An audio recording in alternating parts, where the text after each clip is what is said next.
ஆண் மூலம் அரசாடும் பெண் மூலம் நிர்மூலம் ஆக்கும் என்பார்கள். ஆனால் ஆணி மூலம் அரசாடும் கன்னி மூலம் நிர்மூலம் அப்படின்னு தான் உண்மையான பழமொழி சொல்லுதான். அதாவது இதன் பொருள் ஆனி மாசத்து மூல நட்சத்திரம் பௌர்ணமி திதியில வருமா, அன்னைக்கு ஒரு பௌர்ணமியா இருக்கும். கன்னி மூலம் எனப்படும் புரட்டாசி மாசத்துல வரக்கூடிய மூல நட்சத்திரத்துல அதே திதி அஷ்டமியா வரும். அதனால ஆனி மாசத்து மூலம் வரக்கூடிய நாள் சிறப்பானதுன்னும், புரட்டாசி மாசத்துல வரக்கூடிய மூல நட்சத்திர நாள், அதாவது கன்னி மூலம்னா கன்னி ராசியில அந்த சூரியன் இருக்கும்போது அது புரட்டாசி மாசம். ஆனி மூலம்ன்றது என்ன, ஆனி மாசத்துல சூரியன் இருக்கும்போதுன்னா மிதுன ராசியில சூரியன் இருக்கும்போது.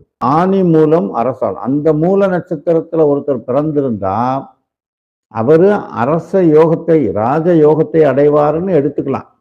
அவருக்கு ஒருவேளை ஜாதகத்துல ராஜயோகம் இருக்கணும். மூல நட்சத்திரம்னா இந்த மாதிரிப்பட்ட மூல நட்சத்திரம் என்னைக்கு ஆனி மாசத்துல பௌர்ணமி அன்னைக்கு மூல நட்சத்திரமும் சேர்ந்து வரக்கூடிய நாள்ல ஒரு குழந்தை பிறந்தால் அது ஆணோ பெண்ணோ அரசாளக்கூடிய தகுதியில் வரும். அதுக்கு ஜாதக அமைப்பும் அப்படி இருந்தான்ற நான் சொல்ற வார்த்தையும் சேர்த்துக்கங்க. கன்னி மூலம்னா புரட்டாசி மாசத்துல வரக்கூடிய மூல நட்சத்திர நாள் அஷ்டமி திதியா இருக்கும். அந்த மாதிரி அந்த உணர்த்தத்தான் இந்த பழமொழி ஏற்பட்டதுன்றதை நம்ம புரிஞ்சுக்கணும்.